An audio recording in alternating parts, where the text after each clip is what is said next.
하나님 말씀 봅니다. 에베소서 4장 1절로 3절 말씀까지 봅니다. 에베소서 4장 1절로 3절 말씀 제가 읽어드립니다. 그러므로 주 안에서 갇힌 내가 너희를 권하노니 너희가 부르심을 받은 일에 합당하게 행하여 모든 겸손과 온유로 하고 오래 참음으로 사랑 가운데서 서로 용납하고 평안에 매는 줄로 성령이 하나 되게 하신 것을 힘써 지키라. 아멘. 할렐루야. 좀 선선해진 날씨, 좀 오르고 내림이 있겠지만 가을로 분명히 들어온 것은 맞는 것 같습니다. 이 밤에 하나님께 주시는 말씀을 통하여 우리를 하나님이 영원부터 아버지 하나님, 성령 하나님, 아들 성자 예수님 하나인 것처럼 우리가 하나 되게 하신 것이 바로 우리 그리스도 안에 우리의 존재됨입니다. 그 하나 되기를 지키게 하는 하나님의 말씀을 오늘 상고하면서 우리 가운데 역사하신 능력대로 그 하나됨의 은혜가 강같이 흐르기를 소망합니다. 우리가 지금 묵상하고 있는 에베소서는 총 6장으로 되어 있는데요. 1장부터 3장까지 살펴본 대로 교리편입니다. 이 교리가 그냥 딱딱한 이론이 아니라 아주 엄청난 스케일, 시간으로는 영혼을 넘나들고 존재로 말하면 하나님의 모든 영역을 다 아우르는, 땅과 하늘을 온 우주를 아우르는 엄청난 스케일로 하나님이 어떤 분인가, 하나님 무엇을 행하셨는가, 우리를 위해서 그 행하심을 자세하게 인식을 시킵니다. 알아야 우리가 뭘 할 수가 있으니까요. 즉 죄인이 우리들을 살리기 위해서 예수 그리스도를 통한 구원을 창세전부터 영원부터 예정하셨다는 사실입니다. 이것을 바울은 영원전부터 시작된 하나님의 신비한 경륜으로 풀어냅니다. 이게 그냥 어제 오늘 일이 아니다. 인간의 역사 이전에, 창조 이전부터 시작된 것이다. 그 하나님의 신비한 경륜이 때가 참에 예수 그리스도 땅에 보내심으로 이루어졌고, 그리고 우리가 다시 창세기에 있던 이 아담과 하와의 그 처음 창조보다 나은 인간의 존재를 창조하시고 새로 지으셨다. 그래서 우리가 다시 하나님의 영원한 상속자가 됐고 하나님의 기업이 됐다라고 바울은 이야기합니다. 이것이 예수 그리스도 안에서 그리스도인들의 정체성입니다. 그리고 바울은 이방인과 유대인, 인류를 그냥 딱 흑백으로 이분화시킨 거죠. 먼저 택한 선민인 유대인, 그리고 그 외의 모든 이방인들, 이 나눠졌던 것을 예수 그리스도의 십자가로 하나가 되게 만들었다는 걸 자세하게 설명합니다. 그리고 세상의 모든 민족과 족속을 아우르면서 이방인, 유대인 구별 없이 다 하나님의 구원으로 부르신다. 이거를 기대하는 그 기대 속에서 에베소 교회 성도들을 위해서 목회자 바울로서 간절히 탁월한 기도를 올려드립니다. 그리고 하나님 우리를 위해서 살리시기 위해 행하신 크고 놀라운 구원을 설명하는 그 교리편을 송영으로 마무리합니다. 그 송영을 다시 한번 불러옵니다. 3장 20절로 21절이에요. 우리 가운데서 역사하시는 능력대로 우리가 구하거나 생각하는 모든 것에서 넘치도록 능히 하실 이에게 교회 안에서와 그리스도 예수 안에서 영광이 대대로 영원 무궁하기를 원하노라. 우리 상상할 수 없는 우리의 기도에 은총과 복을 주셨는데 하나님의 영광 돌린다는 건 당연하지 않겠어요? 그리고 이제 하나님이 행하신 일을 딱 마무리하고 이제 4장부터 에베소 6장 끝까지 실천편이 이어집니다. 요약하면 하나님 행하신 그 놀라운 구원을 받은 우리가 이제 어떻게 살아야 되겠느냐, 이거에 관한 내용이에요. 오늘 부분이 바로 그 실천편을 통과하는 총론적으로 핵심적인 그 주제의 말씀을 오늘 본문에 담고 있습니다. 설교 제목에 담아놓은 것처럼 하나 되게 하신 것을 지키랍니다. 하나 되게 하신 걸 지키라는 말씀을 잘 이해하셔야 됩니다. 내가 하나 되게 하라는 말씀이 아니에요. 당신이 하나 되게 하라는 말씀도 아니고요. 우리나 다른 어떤 사람들에게 하나 되게 하라고 명령하신 것이 아니기 때문입니다. 그러니까 하나 되게 하는 엄청난 일을 우리 사람에게 맡기시는 게 아니라는 거예요. 즉 하나 되는 일을 위해 너 이런 일을 해, 우리 이런 일을 하자, 그런 게 아니에요. 왜요? 하나님이 이미 하나 되게 만드셨기 때문에 우리 거기에는 아무것도 보탤 필요가 없어요. 이미 된 일이에요. 근본적으로 본질적으로 하나 되게 하신 겁니다. 바로 이 하나님 이루신 그 하나됨을 그 터전 위에서 그 삶 속에서 하나님의 자녀로 멋지게 살아가라는, 그대로 무엇을 요구하는지 넌 이렇게 살아라는 성령의 감동을 주시거든요. 그걸 지키라는 말이에요. 여러분, 이 말씀이 우리에게 엄청난 위로와 용기가 되는 이유가 뭐냐 하면요, 하나님 우리가 무엇을 할 수 있도록 이미 사전에 모든 걸 다 어레인지 해놓으셨다는 것을 우리에게 깨닫게 해주십니다. 하나님이 아무것도 없는 데서 이거 해라 이렇게 하는 무대뽀를 밀어붙이는 하나님이 아니셔요. 왜? 우리에게는 그럴 능력이 없거든요. 하나님 미리 다 이루어 놓으신 그 파운데이션 위에 우리가 할 수 있는 것을 하나씩 하나씩 더해 가라는 거죠. 빌립보서 1장 6절에 이런 귀한 말씀이 있습니다. 너희 안에서 착한 일을 시작하신 이가 그리스도 예수의 날까지 이루실 줄을 우리는 확신하노라. 보세요. 착한 일, 하나님 하시는 선한 일이잖아요. 죄인 우리가 용서받은 일을 하셨어요. 죽음이 끝인 우리를 생명으로 다시 유턴시키셨습니다. 즉 예수 그리스도 안에서 이루신 크고 놀라운 구원을 말합니다. 이런의 죄인은 우리가 의롭다함을 인정받았습니다. 이제 정죄에서 벗어난 거죠. 부족해도 흔들려도 허물과 실수와 죄에 대해 여전히 넘어지지만 여러분과 저 우리 존재는요, 이미 우리를 하나님과 하나 되게 한 완벽한 의인된 존재로 이미 인침을 받은 거예요. 흔들리는 건 우리지만 하나님의 정하신 우리의 자녀되면 결코 모자라지도 않고 흔들리지도 않습니다. 그리고 우리를 서로서로 하나가 되게 만드셨어요. 지금은 미워하기도 하고 갈등하기도 그렇지만 결국은 그렇게 너희가 정말 사랑 안에서 완전히 하나가 되어 간다는 것을 전제해 놓으신 거죠. 이미 되어 있는 그 완벽함에 우리가 자라가는 거예요. 그 놀라운 구원의 터 위에서 예수님 오시는 그날까지 언젠지 모르지만 이미 먼저 가는 것이 우리의 시간 테이블일 거예요. 그날까지 각자 자기의 성숙을 이루어 가다가 주님을 만나는 거죠. 근데 그조차도 하나님이 능히 도우신다는 거예요. 그러니까 아주 판 다 깔아 놓으신 거예요. 예수 안에서는 못합니다 이런 말은 하는 자체가 불경죄예요. 불경죄. 할 수 있다. 하나님 파운데이션 만들어 놨죠. 할 수 있도록 힘주시죠. 어쩌면 이것처럼 쉬운 게 없어요. 우리가 마음을 열고 하려고 하면 하나님 그렇게 하도록 능히 도우십니다. 그러게 이미 하나 되게 한 것을 지키려고 하면 그리할 수 있도록 우리를 도우십니다. 하나 되게 하신 건 다른 말로 말하면 화목하게 하셨다는 거예요. 예수 안에서 하나 되면 뭐냐? 그 어떤 차별도 편견도 허용되지 않음을 말합니다. 가장 원론적이고 근본적인 하나됨은 뭐냐? 앞서 언급한 유대인과 이방인 온 인류를 하나 되게 만드신 거예요. 인류의 하나됨입니다. 인류가 하나 되는 마당에 하나 되지 못할 것이 없거든요. 그럼 우리가 모자라고 우리를 내려놓지 못해서 못할 뿐이죠. 이미 하나님은 하나 된 거를 선언하셨어요.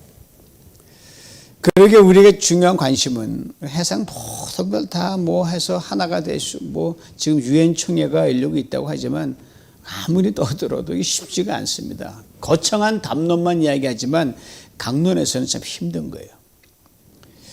그러면 우리 각자가 속해 있는 직접적인 공동체에서 하나됨이 우리에겐 더 중요한 관심사입니다. 먼저는 가정과 교회 공동체입니다. 다음은 직장이요, 사업장이요, 그리고 이런저런 관계적 공동체입니다. 바울의 선신을 받는 대상이 에베소 교회 성도들이기에 에베소 교회의 교회와 그리고 성도들의 가정 공동체를 말합니다. 근데 여러분 예수 안에서 이 성령이 이루신 이 하나됨이 이 저절로 이 지켜지지 않거든요. 머리로는 이해가 돼요. 이렇게 해야지라고 이렇게 되는데 이 실제는 이게 잘 안 되는 거예요. 우리가 물건처럼 갖다 놓고 딱 멈추라고 하면 되는데 이 사람이 이 지정이 전인격적인 동물이 존재이기 때문에 쉽지가 않거든요. 그래서 오늘 본문은 이렇게 말하는 거예요. 힘써 지키라. Amplified 성경에 보면요, 이 편 이렇게 되어 있습니다. Make every effort. 즉 모든 상황에서 모든 때에 아주 섬세하고도 구체적으로 노력을 기울이라는 의미예요. 아차하는 순간에 빈 구석이 생기거든요. 아신다, 우리 한 사람 한 사람의 존재의 스펙트럼이 얼마나 복잡합니까? 여러분, 열 길 물속은 알아도 한 길 사람 속은 모른다는 말이 이것을 그냥 쉽게 압축해 설명하고 있잖아요. 여러분, 이렇게 오랫동안 15년 이상 된 분, 교회 안에서 수년 동안 있었지만 속이 안 보이는 분들이 계셔요. 다 보인다고 다 보이는 거 아니지만 그만큼 사람은 알 수가 없어요. 무덤덤한 사람인가 했더니 아주 예민한 부분이 있고요. 얇은 유리그릇처럼 막 금방 깨어질 것 같은 그런 분인 줄 알았는데 어떤 때는 그게 그냥 넘어가는 분이 계시는 거예요. 야, 참 희한하다.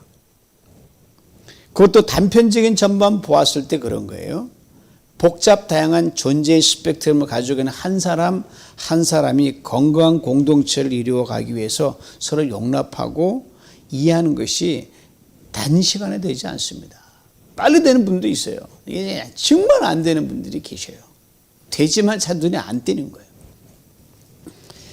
하나님 그 둘이 하나 되어 내라는 그 부부, 남녀 부부 있잖아요. 그래서 그 비밀이 크다 그랬잖아요. 이미 하나님 하나 되라고 창조전부터 남녀를 부부로 묶을 때 하나 된다고 말씀하셨는데 이 부부를 이해하는 게 평생 걸리지 않습니까? 교회 공동체는 두말할 필요가 없어요. 둘도 아니고 뭐 엄청나게 많잖아요. 내가 툭툭 튀어나옵니다. 수시로. 너도 튀어나와요. 말, 감정, 표정, 성격, 행동 등에서 뭐가는 부분이 팍팍 튀어나와 부딪히면 깨지고 상처 입고 뭐 내가 상처받았다 상처 줬다 하는 복잡해요. 뭐 이렇게 딱 단적으로 뭐라고 이게 설명이 안 되는 거예요. 그러고 그냥 돌아가는 거예요. 그러게 바로 오늘 본문에서 이렇게 말씀하고 있는 겁니다. 1절을 봅니다. 그러므로 이 엄청난 우주적인 스케일로 너희를 구속한 밖에 하나님이 행하시고 그 영광 가운데 풍성한 대로 한다는 그 존재인데 잘해야 되지 않겠냐. 그래서 주 안에서 내가 이렇게 권한다 이거예요. 바울이 주 안에서 같이 내가 너희를 권하노니 너희가 부르심을 받은 일에 합당하게 행하여라고 했어요. 그러므로라고 했어요. 1장 3장 전체를 요약하는 큰 전체를 받는 접속사이기도 하고요. 동시에 바로 앞에 3장 14절에서 21절 바울의 탁월한 기도를 담고 성용으로 끝나는 그 대목만 이어받는 접속사이기도 합니다. 다 돼요. 주 안에서 갇힌 내가라 그랬어요. 지금 바울 로마의 감옥에 갇혀 있습니다. 그러나 영원전부터 하나님의 구원의 경륜의 정점인 예수 그리스도의 탁월성을 깨닫고 편지를 쓰는 곳도 감옥이에요. 우주가 열리는 곳이 감옥이었단 말이에요. 그냥 갇힌 것이 아니에요. 주 안에서 갇힌 자라고 했습니다. 감옥에 있지만 바울은 지금 그보다 더 깊숙한 예수 그리스도 안에 들어가 있습니다. 여러분, 지금 내가 어디에 있는가는 굉장히 중요합니다. 여러분, 그 실내 공간 안에 있잖아요. 저도 이 거실 안에 있고.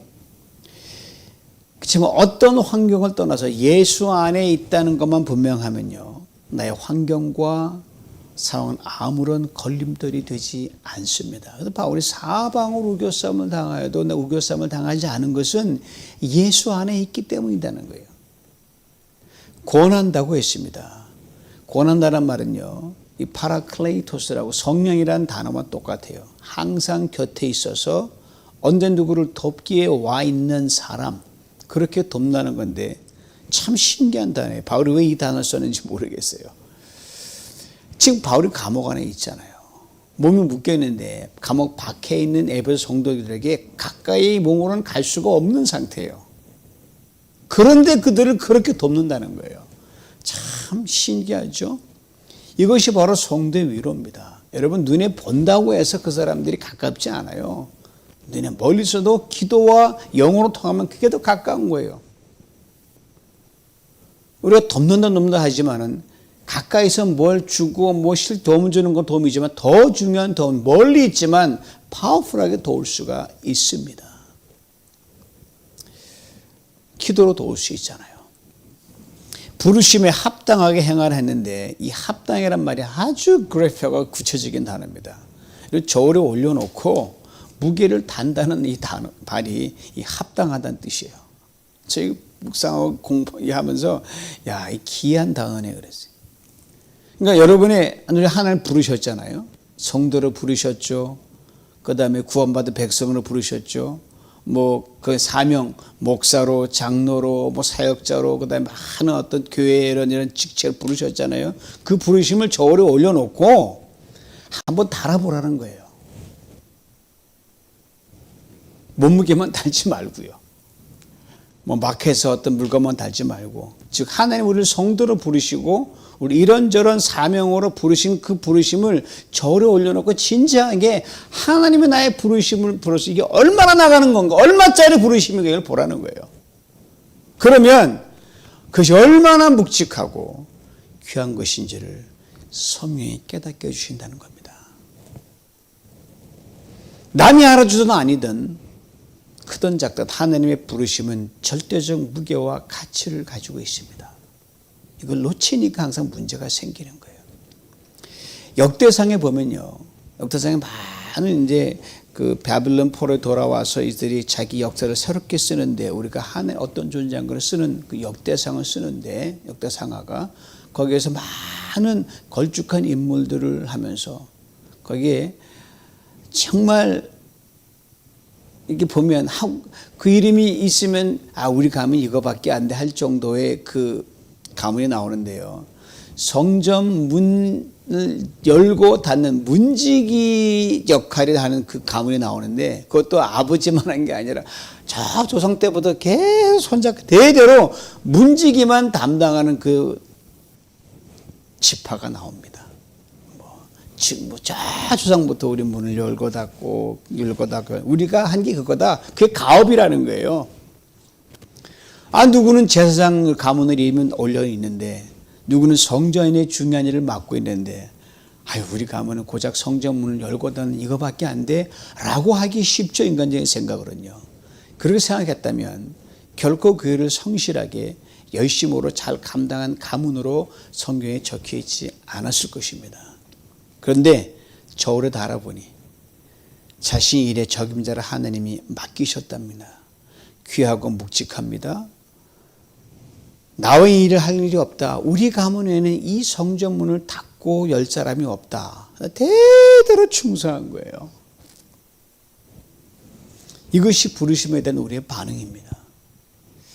이것을 깨달은 대로 그 부르심을 묵직하고 귀하게 여기고 거기에 걸맞게 살아가고 행하라는 거예요. 그리고 합당히 행하는 것이 무엇인지 구체적으로 말씀합니다. 4가지 덕목을 예를 듭니다. 이렇게 행하는 거죠. 2절 말씀 봅니다. 모든 겸손과 온유로 하고 오래 참음으로 사랑 가운데 서로 용납하고.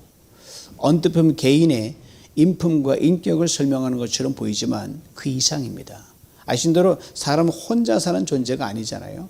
혼자 딱 세워놓으면 참 괜찮은 사람처럼 보여. 인품도 훌륭하고 참 덕스럽게 보여. 근데 누구와 함께 있으면 이분이 이게 안 되는 거예요. 근데 그러면 그게 혼자 있을 때 그 평가는 아닌 거죠. 그러게 4가지는 공동체 내에서 다른 사람과 관계를 맺고 살아갈 때 꼭 필요한 덕목을 오늘 본문에 이야기하고 있습니다. 아주 실질적인 덕목이에요. 첫째가 겸손입니다. lowliness인데 이 단어에는 역사성이 있어요. 여러분 어떤 단어를 보면 이 단어의 유래와 언제 이 단어가 등재가 되었고 그 시대 상황이 뭐고 어떤 의미라는 게 이 언어학적으로 이 어휘력으로 나오거든요. 이런 오늘 본문의 겸손이라는 단어는요, 당시 신약 시대 이전에는 사용된 적이 없는 단어예요. 즉 당시 문화, 경제, 사회적 상황에서 생겨난 신조어가 바로 겸손입니다. 시대가 만들어낸 단어예요. 그러니까 구약시대 사람들에겐 이걸 얘기하면 이런 뜻 아니야라고 이렇게 손을 절레절레 흔드는 단어가 겸손입니다. 대부분 좋지 않은 뜻으로 쓰였었어요. 그때 노예 같다 이 말이에요. 천박하다, 추하고 열등하다는 의미가 바로 겸손에 들어있거든요.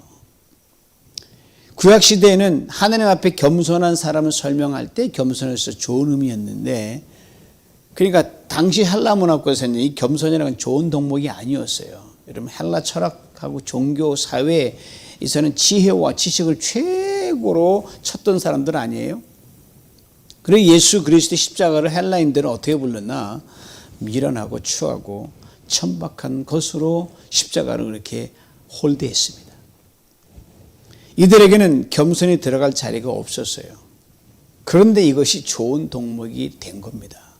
그 덕목을 따라가라는 건데 바로 in Christ, 예수 안에서 덕목이 새롭게 탄생한 거예요. 예수 그리스도 때문에 이 겸손이 덕목이 된 겁니다. Lowliness became a virtue예요. 아신 대로 예수님의 삶과 죽음은 소위 말하는 세상의 높은 인정과 추앙과는 무관한 완전 종의 섬김과 희생이었습니다. 누가 그런 사람 살려면 다 마다하고 싫어하죠. 이것을 바로 아주 압축해서 그 예수를 안다면 이렇게 설명했어요. 빌립보서 2장 6절 이하예요. 그는 근본 하나님의 본체시나 하나님과 동등됨을 취할 것을 여기지 아니하시고 오히려 자기를 비워 종의 형체를 가지사 사람들과 같이 되셨고 사람의 모양으로 나타나서 자기를 낮추시고 죽기까지 복종하셨으니 곧 십자가에 죽으심이라. 이러니 당시엔 걷어보지 않아요. 그런 십자가 아니야. 완전히 홀대해 있어요. 근데 이 예수 그리스도 하나님이 최고로 높여주셨습니다. 겸손을 최고의 덕목이 된 겁니다. 왜요? 예수 그분이 그리하셨으니까요. 그러므로 이유 없단 말입니다. 그 어떤 것을 대체할 수 없는 넘버원 덕목이 바로 겸손입니다. 세상이 뭐라고 해도 그렇게 가야 된다는 거예요. 죄 없으신 하나님 그렇게 종이 되셔서 이루신 겸손이고 그 최고의 능력이 되었기 때문입니다. 그러나 우리가 교만하다는 것은 예수 그리스도의 십자가 구속은혜를 진정 깨닫지 못하는 것의 반증입니다. 큰일 나고요. 사람은 아무것도 모르고 한없이 뻗어나가죠. 이유 없습니다. 첫째도 겸손이요, 둘째도 겸손이요, 셋째도 겸손입니다. 지금 오래전 교인 되신 한경직 목사님의 그 일화가 생각이 나요. 이 장로님들이 속속인 장로님들이 여러 분 계셨었어요. 한 번은 이 한경직 목사님이 잘못되고 이 흠인 걸 이 리스트에 딱 적어가지고 쭉 내미신 거예요. 내미는 거예요, 장로들이. 목사님 쭉 보더니 여러분들이 장로님들에게 여러분 이게 답니까? 물으시고 여러분 이게 틀렸습니다라고 하신 거예요. 눈이 휘둥그레진 장로들을 보고 이 한경직 목사님이 제가 잘못하고 흠이 있는 것은요 이거보다 훨씬 많습니다. 그렇게 얘기해버리니까 꼼짝도 못하는 거예요.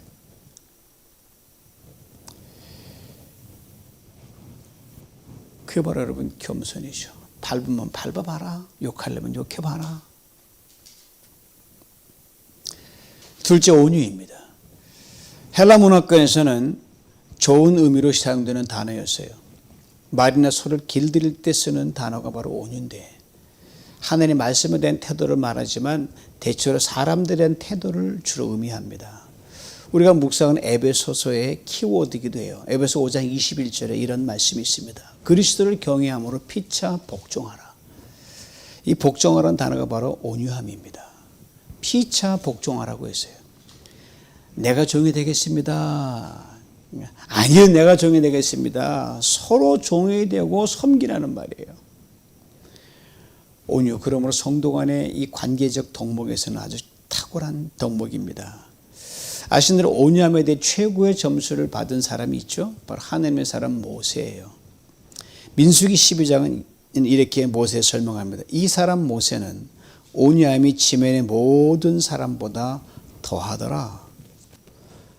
그러니까 자기 어떤 중요성, 자기의 존재감을 막 남에게 씌우는 게 아니라 모세 성정이 대단했거든요. 온유하고 거리 먼 사람이었어요. 뭐 화도 내기도 했고요. 나름대로 했는데 그것을 철저하게 컨트롤할 줄 아는 사람이었어요. 아니, 화 못 내는 사람 어디 있어요? 성질 없는 사람 어디 있어요? 그걸 컨트롤하냐 못하냐에 따라서 이게 됨이 온유하냐 결정이 나는 거예요. 철저하게 하나님 안에서. 그래도 마지막 하나 반석을 2번 쳐가지고요. 그 하나 때문에 결국은 그 온유함에 탁월하다는 모세가요, 가나안 땅에 못 들어갔거든요. 셋째, 인내입니다. 인내는 대체로 고난이나 불행을 한결같이 견디고 참는 걸 말하지만, 그런데 이런 의미가 더 강해요. 내가 속상하고 억울한 일 당했는데 누가 풀어줄 사람이 있어야 되는데 세월이 가도 이게 풀어지지가 않는 거예요. 그러니까 하나님이 풀어주셔야 되는 건데, 그래요. 그래서 인내하면 먼저 하나님이 우리 각자들 오래 참으신 것을 생각하는 것이 그 인내고요. 내가 하나님께 인내하심의 대상이었다는 걸 알면 공동체의 다른 지체들과 공동체 밖 세상 사람들에서 그렇게 오래 참으라는 것을 여기 전제하고 있거든요. 너렇게 나면 또 모르고 참지 못하냐. 너를 하나님 참으신 것 생각하라는 이 말이에요. 넷째로 용납입니다. 오늘 본문은 이렇게 구체적으로 말씀합니다. 사랑 가운데서 서로 용납하라. 즉 공동체의 관계성에서 발생하는 갈등이 있죠. 이해관계, 오해와 문제들을 극복하는 덕목입니다. 인내는 타인에 대한 나의 원웨이, 한쪽 방향의 덕목이라고 한다면 이 용납은 서로 상호간의 투웨이의 오래 참음이고 적극적인 실천을 말합니다. 다른 사람의 약함을 봐요. 그럼에도 불구하고 그 사람이 나를 갖다가 성가시게 하고 걸리게 하고 아주 피곤하게 하고 시도 때도 없이 아무 이유 없이 나를 갖다가 불쾌하게 만든단 말입니다. 그래도 서로 사랑하고 서로 존중하는, 그대로 떠안는 그것을 용납이라고 이야기합니다. 유대인에 이런 이야기가 있어요. 유대인들이 길을 가다가 뭐 날라온 이 종이 한 장이 딱 떨어진 걸 보잖아요. 그러면 그걸 집어들지 절대로 밟지 말라는 그들의 이야기가 있어요. 한 일종의 미신 같은 건데 굉장히 그 중요한 의미를 담고 있습니다. 왜냐하면 그 종이에 알지도 못하게 하나님의 이름과 은혜가 쓰였을지 모르니까 밟지 말라는 거예요. 그 종이 한 장이 그렇게 귀중한 의미를 부여한 거예요. 그러므로 우리가 다른 사람을 용납해야 된다는 것은 그 다른 사람을 통해서 하나님의 은혜 베푸심과 하나님의 우리를 향한 넘치는 그 경륜이 그 안에 담겨 있기 때문에 무시하지 말라는 거예요. 어떤 경우 있더라도 무시하지 말라는 겁니다. 에베소 1장 3절로 4절을 봅니다. 찬송하리로다 하나님 곧 우리 주 예수 그리스도의 아버지께서 그리스도 안에서 하늘에 속한 모든 신령한 복을 우리에게 주시되 곧 창세전에 그리스도 안에서 우리를 택하사 우리로 사랑 안에서 그 앞에 거룩하고 흠이 없게 하시려고 이렇게 되어 있습니다. 자, 여러분, 창세전에 우리를 흠없는 존재로 이미 택하셨다는 거예요. 쉽게 말하면 여러분과 저는 무결점인 존재로 이미 예정하셨다는 거예요. 아시겠습니까? 그러니까 무결점인, 지금은 실수하지만 원래 무결점인 존재로 보고 대하라는 거예요. 그러니까 사랑해야 된다는 건데 너비와 길이와 높이와 깊이를 끊임없이 존다가는 존재로 그렇게 지금은 실수하지만 그대로 받으라는 거예요. 지금은 성가신 존재지만 그대로 품으라는 거예요. 왜? 하나님이 원래 이 사람 너 무결점으로 예정하셨기 때문이라는 겁니다. 그러니까 우리 눈에 하나님의 은혜로 바라보는 안경이 있어야 되고요. 귀로도 그런 귀에 필터를 할 수 있는 귀가 들려야 된다는 거예요. 바로 그거죠. 그러고 나서 다시 한번 3절에 평안에 매는 줄로 성령이 하나 되어 지키게 하라 했는데 여기서 바로 1절과 이 3절에 동일한 의미의 단어가 나오는데 평안에 매는 줄, 여기 여러분 묶는다는 건데 1절에 바울이 갇힌 자 됐다 그랬거든요. 바울은 지금 혼자 감옥에 갇혀 있지만 말씀대로 바울의 이쪽 팔과 간쇠팔이 묶여져 있거든요. 묶이면 도망가지 못하거든요. 즉 예수님의 이 엄청난 사랑 안에 너희 성도들이 다 묶여 있다는 거예요. 묶여 있기 때문에 어떻게 도망가? 미워도 같이 있어야 되고 싫어도 같이 있어야 되고, 그런 뭐예요? 하나님의 창조의 그 원래의 존재로 여기고, 그렇게 부단히 겸손으로 띠를 띄우고 온유로 띠를 띄우고 그리고 사랑으로 띠를 띄우고 관용으로 띠를 띄우고 그렇게 가야 된다는 거예요. 그래서 하나님이 말씀하신 이 경륜을 이루기 위해서 최선을 다하라 이 말입니다. 사랑하는 성도 여러분, 이것이 하나님이 예수 그리스도 안에 우리를 하나 되게 만드신 겁니다. 차별 없이, 분별, 아무런 어떤 구별도 없이 무조건 사랑하는 존재로, 하나님의 형상을 닮아가는 존재를 꽉 묶어놨으니까 도망갈 수 없어요. 여러분, 싫다고 떠날 수 있는 게 그런 성도의 관계가 아니에요. 무조건 붙어 있어야 되는 거예요. 소화시키고 더 나은 그런 존재로 가면서 하나님의 나라를 이루고 이때 하나님의 거룩한 뜻 세워나가는 우리 모두가 될 수 있기를 주님의 이름으로 축원합니다. 하나님 아버지 감사합니다. 오늘 짧은 한 절의 말씀 속에서 하나님 우리에게 행하신 엄청난 놀라운 구원을 받은 우리가 어떻게 삶 속에서 살아가야 될지를 보여주시니 참으로 감사합니다. 우리 힘으로 할 수 없길래 성령의 은혜 주시면 가능하지만 주님, 우리 힘으로 최선을 다하여 겸손으로 허리를 동이게 만들어 주시고 온유함으로, 아버지 하나님 덕을 세움으로, 인내함으로, 우리 아버지 하나님 용납함으로 주님, 우리를 하나님 무조건 하나 되게 하신 그 역사를 이루어 나가며 날마다 우리 안에서 그리스도가 영광 받아 주시고 하나님의 빛과 소금이 우리 안에 찬란하게 빛나게 만들어 주시옵소서. 이 은혜 가운데서 사랑 누비전 공동체 성도님들이 날마다 부유함 가운데 이렇게 만들어 주시고 성도님 한 분 한 분이 이전보다 나은 사람으로 다듬어져 가고 세상과 하나님 앞에서 참으로 주님을 기쁘시게 하는 자로 살아가도록 축복하여 주시옵소서. 예수님의 이름으로 기도하옵나이다. 아멘.